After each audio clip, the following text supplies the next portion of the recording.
Hello, Luke. How are you? I'm doing well. How about yourself? I'm fine. Let's see here. We're gonna go. Today is Monday, February 6th. We're doing chapter two or Three. three, Three. chapter three, which is cordage. Cordage. And so I'm gonna have I'm just letting the audience know that this topic is ripe with opportunity for humor, sarcasm, and wit. And I'm gonna have a little hard time controlling myself, but it should be and I've tried to get Luke to get out of hand, but it never works. So This is me out of hand. yeah, doesn't.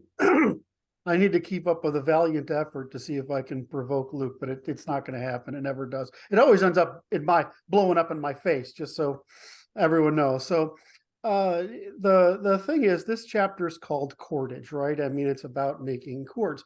Now, if I were in any other of these books, and if I were playing any adventure game, the first thing I make isn't cordage; it's a pointy object.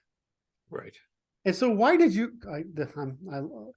I've been waiting to ask this question for 2 weeks. So, why didn't you go into making a pointy object before you went into cordage, which requires a pointy object?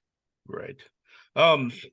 Because it doesn't actually require a pointy object, but I start with cordage because in my perception, in my frame, there's lots of primates that use tools. Yes. Right. There's a few basic categories of tools, right? We use tools for violence. We use tools to move things, right? Levers, things like that. We use tools to separate things. And then we use tools to combine things. There's lots of primates that use the pointy stick. There's lots of primates that pick up the rock and bash their enemies over the heads with it. Things like that, right? We're not the only primate that does those things with tools, right?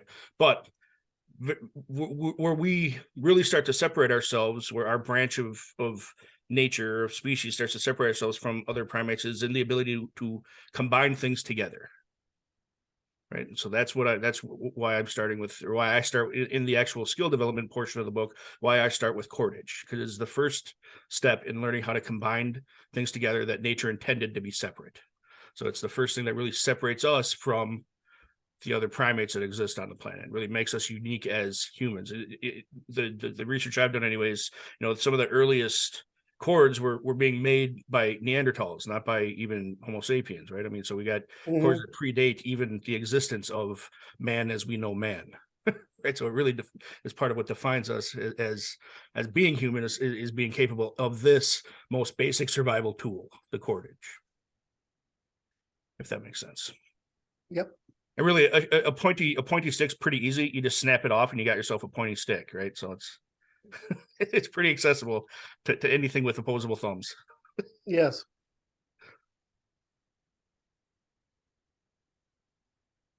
Okay, so sorry, I ran down a rat hole of all the survival games I've played. Right. And my favorite ones are you have to make the stone knife to cut up. But you're saying, well, that's not nature. What I was really hoping you were going to say is, dude, there's metal everywhere. Right. Yeah. Well, and that's the other side of it is, acquiring even semi-sharp metal at this point. There's so much salvage material. There's so much ready-made material and salvage material where that's insignificant, and it doesn't really provide anything for you as the reader as far as a skill or development or a competence goes. Okay, that's pick okay. Up sharp, That's what I was trying. I said there's something under here that I want to get out, and that's it. You're and that's because as I always say, you don't read my work, you have to study it. Well, the truth is you can read Luke's work, but you have to think about it, right? And because there's a lot more depth than than is there. He's making a very sometimes what I consider too subtle an argument for what he's actually saying is quite profound, which is that, again, I just want to reiterate because it's your theme, is that the way I was thinking about it last night in prep for this call was that you're sort of saying, I used to tell people, well, what's the worst that can fucking happen? Well, if the worst that can happen is you're totally out of control and dependent upon others, that's pretty fucking horrible. Yes. But if the worst that can happen is you're left to your own devices, and those basic devices, that's about the worst that can happen. You know what? It's not actually bad. No. And so I think that whole thing is really elegant in your piece, but I sort of had to figure out, how did you choose cordage first? I mean, well, Yeah. I mean, I thought you were going to come back and say, dude, there's metal everywhere, Yeah. right? I mean, it's like, but I didn't expect the more elaborate construction side of what you were trying to get across. Okay, have I belabored that point enough? No, it's good. And it's a good point to make, right? And I do kind of take some of that for granted, that there are material, you know, one of the points I make over and over in the book is that we're surrounded by resources, we're surrounded by materials. Very few of us know how to access them or leverage them anymore. And that's kind of the point here, is we're trying to get back to a place where we can look around in our environment, and instead of that environment exclusively representing a threat to us, it can start to represent a resource to us. And that means you see the sharp thing and you can turn it into something useful, right? You see the sharpish stone, or you see the chunk of metal that's been discarded, or you see an actual knife blade and you can turn it into a spear or something like that, because now you can lash it to a big pole, you know, things like that we can start doing once we start developing the skills in here. So make our environment a resource to us again. Yes. Okay. So pulling up my Just going cliff back to notes. the last conversation, right? It turns us back into the actor upon the environment rather than the actee, where the environment is acting upon us. So, Well, it turned us into having agency and rather being victims, right? right. Which is, you keep saying it with such nice terms, but all right. So let's start out with why you say this is the most. There are 4 essential tool categories, Right. and why cordage is the most basic survival tool. Right. And I call it the most basic survival tool because it's the most basic one that you have to develop a skill set to utilize. Right. And any idiot monkey can pick up a stick and hit another monkey with it. Right. Same thing with a rock. This requires real constructive tool making, rather. Right. Okay. Right. This is not. It requires. Just, so it requires greater transmission of abstract inputs correct. into concrete outputs than any found object. Right. Yeah. It's the difference between tool use and tool making. This is the first survival tool that we were to make. Got it. Right. And this is, and strictly speaking, you know, I don't know that I would call cordage the satisfying of a basic need, but I think it is definitely a force multiplier in all the other ways you can satisfy your basic needs. And that's why I include it in the book, right? And the book is focused on the meeting of those basic needs, but I think there's some tools in here, like things like cordage and being able to make fire. They aren't directly applicable to the satisfying of those needs, but they are definitely force multipliers in the satisfying of those basic. If you've ever tried to make a shelter without cordage, it's tough. It's pretty goddamn tough.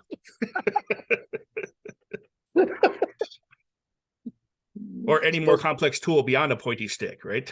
Well, I mean, it's kind of funny. One of the things the internet's given us is there's a bunch of people in Southwest Asia who put out videos of their local construction techniques, which, dude, I mean, the fact that they at least have metal in some cases, but in other cases, they don't even have metal. Right.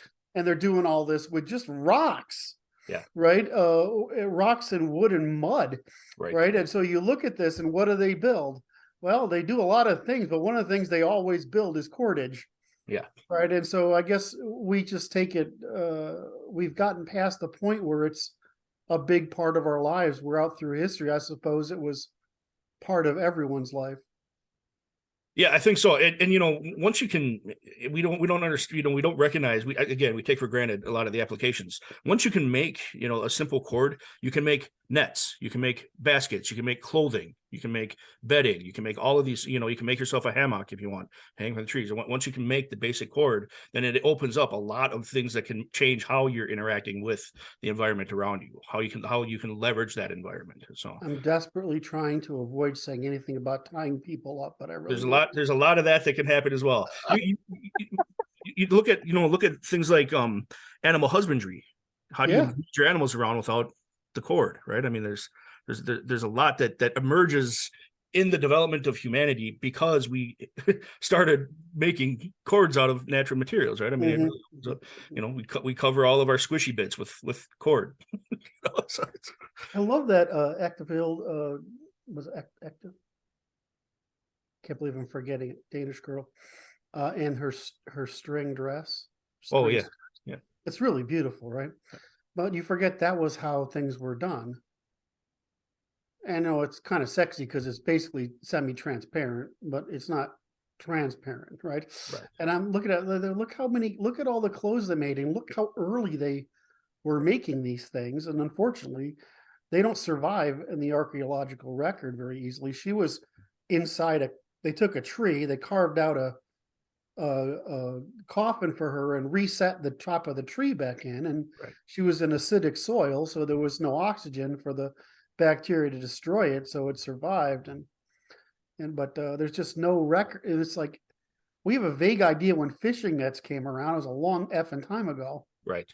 right? And we think of knitting as being ancient, but that evolved out of fishing nets, Right. right? It started out.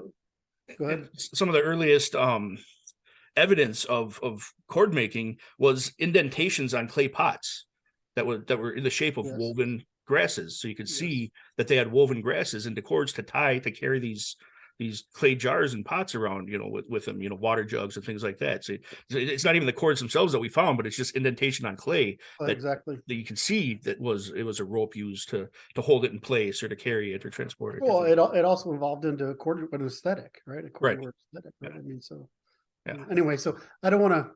I'm sitting here thinking, are we sounding too romantic about the ancient past?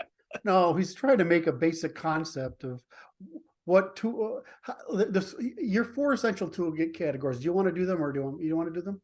You go ahead. They're tools for violence, tools to move things, tools to separate things, and tools to combine things. I thought that was wonderful. Right. But he says the first 3 don't require any particular skill. You just pick up a rock or a lever, whatever. But putting things together that nature intended to be separate, that's actually requires some cognitive processing, right? And weaving stuff isn't very hard. So you go off into, you don't spend a lot of time explaining, as we just did, I don't think, why you picked this thing first. But now that I understand, I get it. So then you go into how to make stuff and how easy it is. Yeah. Okay. Yep. Yeah, and there's a couple of aims in this chapter. The first one is to impart the skill, right? To give people the skill to make a cord, right? I think that's important. I don't want this to just be a book about what you should be doing. I want it to also be telling the reader how to do the things I'm suggesting that they ought to know how to do, right? I don't like it when a book does the one and doesn't do the other. So I wasn't going to be that kind of manuscript, right? So it does that. It imparts the skill, but it also provides the benefit of, once the user has done it, then they have something they're holding in their hand that resulted from their own workmanship, their own effort. They created something, they learned the skill and actually used it to produce a good. They used it to produce something that didn't exist prior to their effort in doing that, right? And so it's a win. It's an early win in the book to demonstrate that the stuff we're learning in here can be done by you. It is within the scope of your competence now, right? Because you're working your way through the material, right? And so another reason one of the reasons I put this one so early in the book was because it's when you read through it, it sounds complicated, but once you actually do it a couple times, it becomes brain dead simple to do. And once you get a knack for it, you can crank this stuff out like it's nothing. And I just want to early on in the book demonstrate that these skills are accessible. These skills, you can acquire these skills. It's not hard. The barrier to entry is really, really low on every skill I'm talking about in this book. That's one of the reasons we were able to abandon them was because they were replaceable by machines and things like that. But there's some side effects of that abandonment, and that's what I want to start making real for the reader in here, is that they start to recover those side benefits of the skill itself, right? Once you've made your own cord from your own hands out of materials you've gathered from your own environment, you never ever feel a lack of that resource anymore for the entire rest of your life. You're never going to feel a lack of that resource. You can look around you and say, I can rip up an old shirt and turn it into a rope if I need to. You know, if I snap my shoelace while I'm out on a hike, it's not an inconvenience for me like it is for somebody that doesn't have this skill. Correct. Right.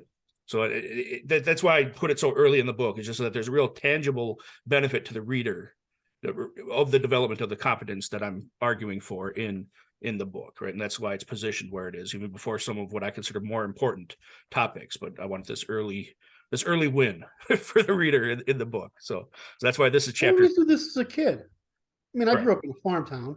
Yeah. And we had 3 channels of television, most of which were fuzzy, right? Right, So, right. I mean, this was normal behavior. So how do you make a simple chord? So the first thing you have to do is gather materials, right? You have to find something to turn into a simple chord. And when I say chord, you know, a lot of people just, you know, wonder why don't you just say rope? But this could be this could be twine, this could be thread, it's any woven fiber that we're talking about here. So it's not just limited to rope, right? Yeah, right. So we can, you know, we can do things like make our own floss if we need to, or we can do things that are like you make rope to lash a shelter together, right? So there's all the uses in between. So that's why I use the word cordage instead of just saying make your own rope, right? Because I want people to be aware of that this is how we turn any fibrous material into usable material, into a tool, into a most basic survival tool, right?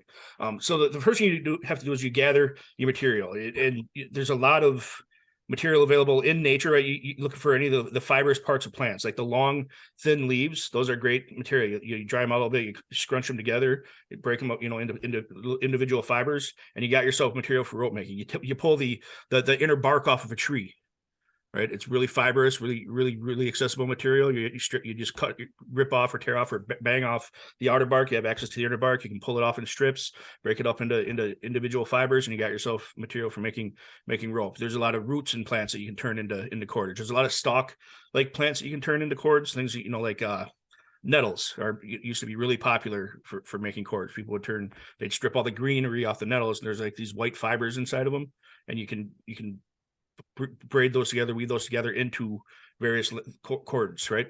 And then once you make the cord, if you want thicker cord, you can braid multiple cords together, right? If you need stronger rope for whatever purpose you're using, right? So there's a lot you can do with it once you start making it. But the first step is acquiring material. I also like to point people or make people aware of or get it on their radar that there's a lot of salvage material you can use to make cords, right? I mean, we live in a very advanced civilization. We're surrounded by stuff all the time, stuff that often it just gets thrown away. I mentioned earlier the t-shirts, right? You can rip up or pull apart or de-thread or whatever old clothing to make cords if you need to. One of the things I use for practice on a regular basis when I'm doing demonstrations, you know, when I do like, you know, school groups and stuff like that, I'll use shopping bags.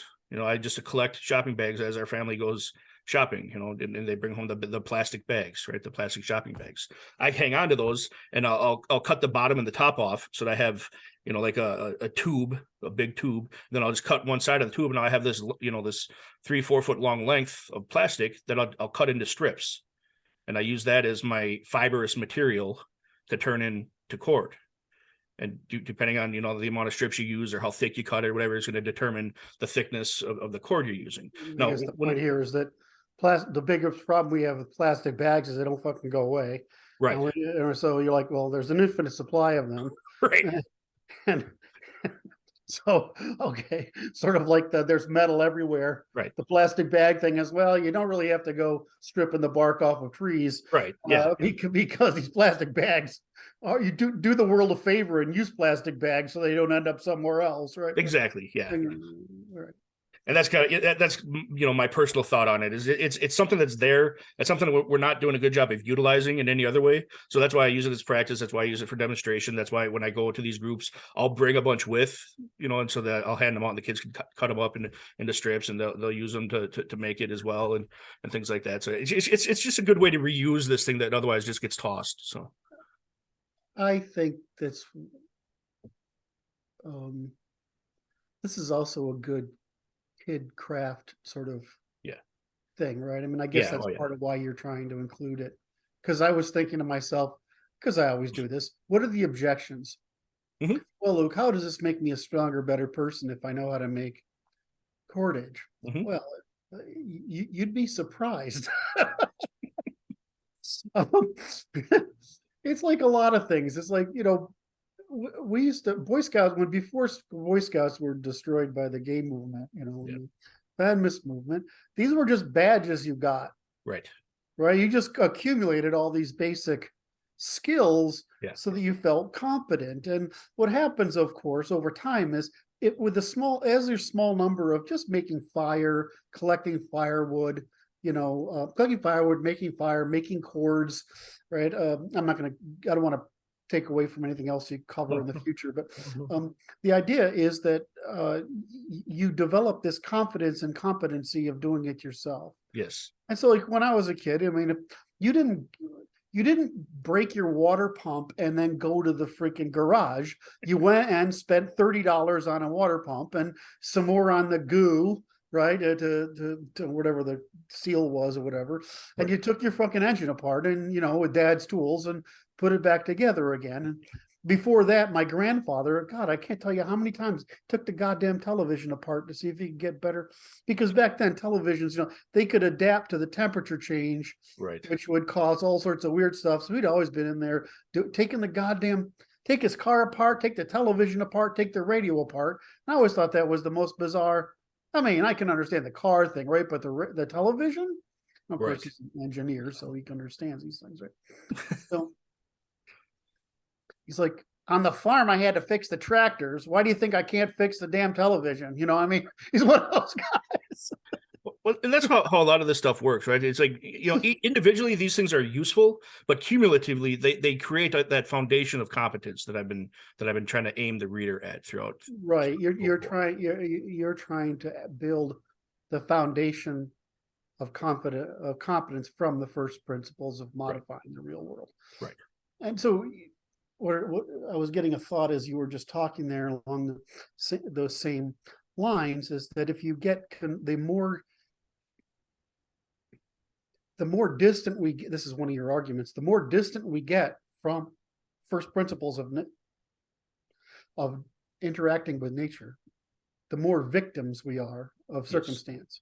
Yes. And the less agency we have until we're basically serfs again. Right. Which is your argument. Yep. Yep. And this is one of those ways. This is one of those. Learning this is one of those proxies that reintroduces our connection with nature, or our interaction with nature's feedback. Right. This is one of those proxies. So.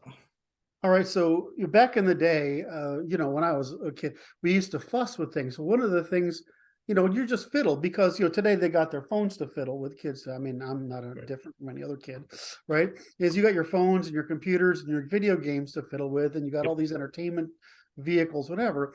But we had to make do with whatever was entertaining. So I used to do stupid. How you make a noose out of almost any cord because it's just something to play with, right? Right. I mean, right. And I remember going around the school, the math class, because we had those big 19th century windows, right? And making nooses out of all the. Well, today you'd get in trouble for that, but I was just. They were like, "Dude, you're a fucking nut." I mean, it was.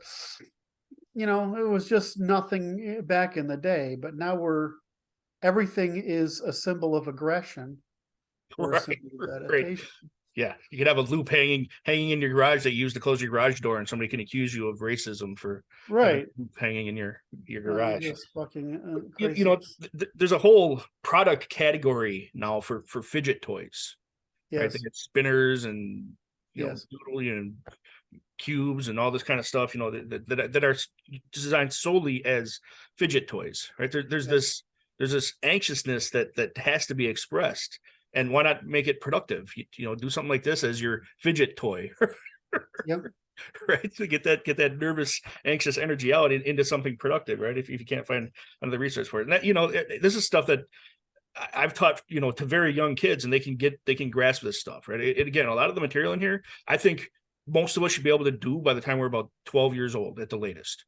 Right. This is not, like, I'm not expecting this to replace college level education, right? This is stuff that just, as part of humanity, we should all be learning how to do this stuff by that, early teens, by that, that transition from from childhood into adolescence, right? Right. So none of it's really complex or really complicated. So it's really easy to pick up. So I don't know. Plus, it's just cool to be able to do that, right? To be able to make something out of what's basically nothing. Basically, turn garbage into tools. Okay, so the other thing that I think isn't said here is that craftsmanship produces mindfulness. Yeah. And I think that there's not only the construct.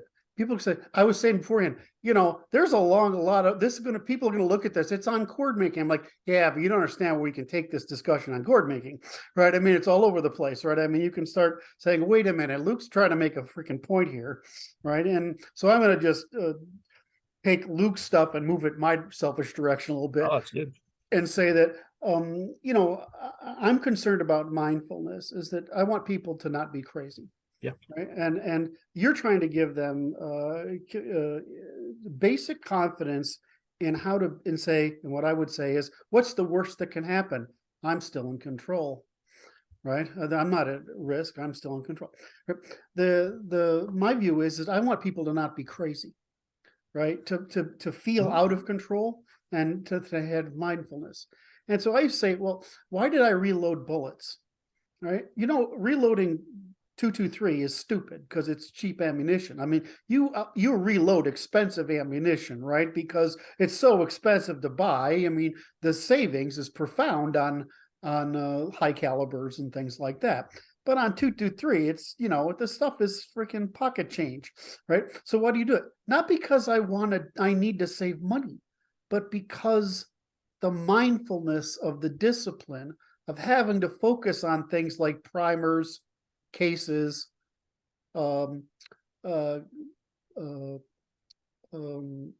rate formula, grains, and things that can go boom, right? The mindfulness that I got from that was a way for me to get away from, I'm running $100 million company and I want to shut it off. Right. Right. And so it becomes, so we think of the tea ritual as something, whatever, but what do you think that is? It's just a discipline and mindfulness. And it turns out that you can operate mindfulness, twisting reeds, right? You can knit, make nets, right? Make nets. You can do that and achieve mindfulness because you're giving your mind peace, right? Or you can reload, right? Or you can do any number of things. But if you ask the guys who do like carpentry, like home, they have these home projects. You ask them why they do it. Well, it's because I have control over something, and the rest of my life I may not. And this makes me have fucking peace of mind. Right. And so I want to say that Luke's trying to produce mindfulness with these from the foundation up. But I'm like, mindfulness is an important thing, and any kind of time you give yourself to actually ritually act, right, in the furtherance of producing some domain over which you have sovereignty, it ends up being good for you. It's like these guys who I got a friend who he's always got a house project, right? His freaking house, he bought his house for $300,000. It's worth like $6 million now. I mean, it's one of those things. That's probably $3 million, but I mean, so he's out there and he's always got some goddamn project. Well, that's what gives him peace of mind. The projects give him mindfulness. It's his art. So I don't know. So did I scale up the idea here? Because that's good. And it's that intentional application of focus, right? So much of what we're, there's crazy demands for our attention nowadays. And so many people, they seek an escape from that. They seek a distraction. They try to immerse into something that's going to take their attention away from all these other things that are demanding their attention, right? But there's no intentional expression of focus there, which is how you actually learn to navigate all these demands for your attention with intention, right? So it's not distraction that you want to find, but it's focus that you want to find. Yes. To successfully and productively navigate all these demands for your attention. That's how you build the skill of regulating your attention, is through the development of focus, not through the development of distraction. And this is definitely one of those tools that's useful in the development of focus. Right. So I just wanted to try to draw into this chapter sounds really simple, but it's not. And I try to do that a lot in this book. You know, I want those kind of things are the side effects of learning the skills, Yes. right? And there's until the whole picture starts coming together, those side benefits, they're more challenging to sell. Right? It's like, Yes, I can sell you making a rope. I don't know that I can sell you, you know, the development of your ability to regulate your attention like I can make a cord. So smart, really. Genius. The simplicity. So it's the whole, you know, it's the Karate Kid approach: wax on, wax off. Yeah, exactly. We're doing a lot of wax on, wax off in this book, right? But the side effect is you're learning how to be a human again. That movie came out well after I was taking karate lessons, because I was in junior high, right? I was seventh grade. Might have been sixth grade, sixth or seventh grade. Can't remember, sixth or seventh grade. And so I was taking karate lessons, and the movie came out, and I'm like, I remember that. That sucks, right? But then the first time someone threatens you, you go into horse stance, and you realize it's fucking habit. Right? I was in college, and two black guys, of course, started something with me for no reason in a mall, a mall in Hartford, which is a shithole if you don't. It's not quite Baltimore or Detroit, but Hartford's very close. Or Pittsburgh, you know, not Pittsburgh, Philadelphia, you know, any of those shitholes in the New England. Right. And I just spontaneously went into the horse stance, and I didn't think about it. It's just what you do, right? You practice it for years, and that's what happens. And they just froze, and they went away. I thought that was the weirdest thing, you know. Kind of deprived me of my opportunity to play. But I mean, it's one of those things where wax on, wax off. You don't think about it, but it ends up producing extraordinary calm in your mind. Yeah. Anyway, so have we killed this topic yet, or we got a closure here? I think that we can you bring it to closure, is you can make rope even if you never need to. Right. And then what do you say here? It's the first step in breaking away from external dependence. In other words, you're just saying, okay, well, this is the example of what I'm going to use for the rest of the book, right? I mean, it's something like that. Yeah. So we're starting simple and going forward. Exactly. Except it's deceptively simple. It's not simple. All right. So have we done this one? You got anything else you want to close up with? I don't know. Do you want to see the technique of making a rope? I would love to. I just didn't realize you'd be ready for it. Do we want to show people the technique? Yes. I mean, I have another video available on it, but we can do it. We can do a real quick demo here, live on camera, right? So before we started today, I prepped some. This is truly just shopping bag that I've shredded up into strips, right? This is my fibrous material that I've acquired from my environment, right? So to begin the process, you're going to get to about you want to break it into thirds, and you're going to fold 1/3 back over onto 2/3, right? You want it to be unequal, right? So that the end of one side is hanging about half the length down the other side of the bundle of material, right? So, and then you really just, at that point, I'm right-handed, so that's my dominant hand. I'm going to twist my dominant hand away from myself, right? I'm just going to keep twisting my dominant hand away from myself. And as I do that, as it tightens, all we're doing when we make cord is we're just introducing friction to our bundle of material, right? So as I do that, it's going to want to bend over on itself. I don't know if you see it doing that. So as I do that, and I'm going to let that happen. I don't want to pull it so tight that can't happen. I want to let it bend over on top of itself. And that's going to be the start point of the actual cord that I make, is that little eyelet, that little loop that forms when it bends over on top of itself, right? So I'm going to grab that with my non-dominant hand. And now you'll see I have an upper thread and a lower thread, or an upper bundle of threads and a lower bundle of threads, right? I'm always going to be doing my work on the top bundle of threads. So I'm going to take the top bundle of threads, and again, I'm going to twist it away from myself. Just 2-3 times, right? Once I've got that twist in place, I'm going to hold on to it with my thumb and my pointer finger, and I'm going to reach down with my middle finger, and I'm going to pull the bottom thread up towards myself, right? So I'm twisting the cord I'm working on, I'm twisting away from myself. When I grab the next cord, I twist it towards myself. I pull it back towards myself. So I twist the opposite direction. And then I twist again, couple, 2-3 times. And then I reach down and grab it. Twist the bottom to the top. All right. Twist 2-3 times, reach down, grab the bottom. All right. And I just keep working it that same way. That's all this is. I just twist the top away from myself, reach down, grab the bottom, twist the top away from myself, reach down, grab the bottom, and you'll see the cord itself starts to emerge from that. Right now, the reason we want them uneven like this is because at some point you're gonna have to splice in more material if you want to make the rope longer than your starting material. Right. So when we get to that point, and I'll show you real quick. I started before we started talking today. I started this after lunch. Right. So I've got a few inches, and I hit the splice point, right, where I'm running out of material on one side and I have a lot of material on the other side. Right. So we just splice in some more material, and I'll show you how that works real quick. And you can see this is not a super complex process, right? I've already showed you most of the hard part. All right, so to splice in more material, I'm going to take the small side, the short side.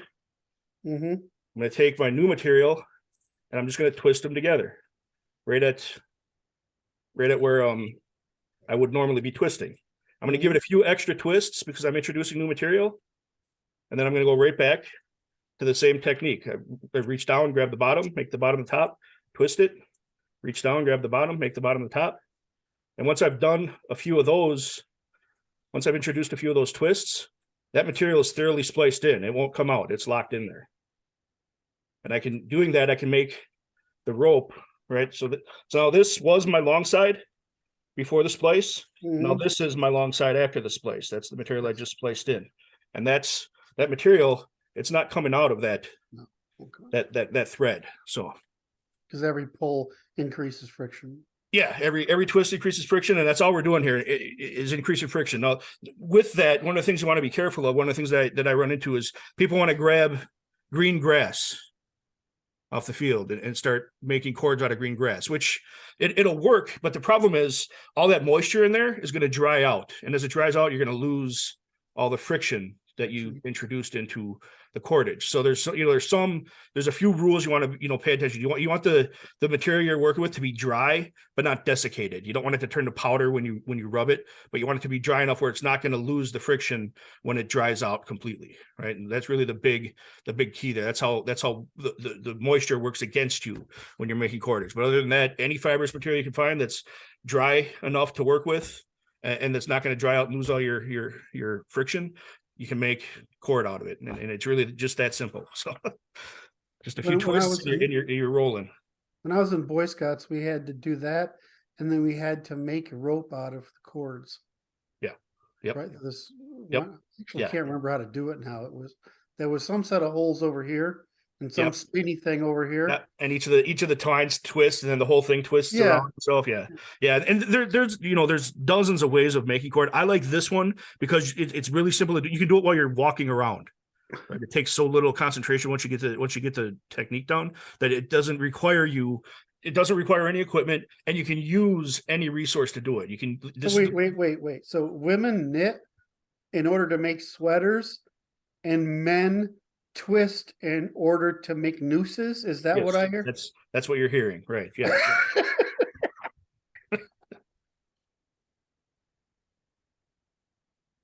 Sorry, absolutely. So, I had to. No, I could have said something better like gnats, but all right, I've dragged it. I waited all this whole time to drag it into the gutter. We've turned it to a lot of productive uses over the years, as we've turned rope use to a lot of productive uses. But the making of it is very simple. So. That's actually really quite strong, though. It's surprisingly strong if you make it out of even plastic bags. Oh yeah, it's great. I mean, the kids and I, when we're making we get the branches off the trees and whatnot. I'm trimming trees all the time in the yards and stuff. We'll take the branches off the trees and we'll build teepees and stuff out of them. But we use the rope that I make in classes and stuff, and with the kids, we use that stuff to lash it all together. I mean, you can stand on it when you're done. It holds as good as anything I get from the from the store, right? Sure is. So yeah. All right, man. So if we covered the topic you wanted to cover today? Yeah, we covered the topic I wanted to cover today. It's a really straightforward one. This is the first of the actual skill development sections of the book, right? And it's also, I think it's the easiest one to get, and it produces something right away. So I think it's a good place to start with the skill development. But the next one we get into a little bit deeper topic. But this one is just going to be short. You and mind sweet. telling us what the next topic is? The next topic is baselines and anomalies. So it's actually the beginning of developing the competence of situational awareness, right? It's that first step in developing. Okay, that. you started people out easy, and then you're like, "You're okay now that I hook you, now I'm going to give you some hard." Well, and I through the skill portions of the book, I do that. I jump back and forth between what we consider normally like a survival skill. I just call them human skills, but they're considered survival skills. I switch back and forth between that and the situational awareness stuff with each chapter. So I bounce back and forth between them throughout the entire instructional part of the book. So okay, so and they kind of layer on top of each other in a lot of ways as I do that. So hold up your book. Oh, sure. I don't know if we're reversed here or not, but no, that's right. The Primal Primer. So I have my copy. Survive anything, slay anxiety, and exit the system. Right, those are the goals here. So, and we have links below because Luke sends me a set of links. Yeah. All right, we have links to it below, and so we'll see you next week, I guess, with the next chapter. Yep, we'll take Thanks, on the Luke. next one. I always have a blast at this. Thank you very much. Yep.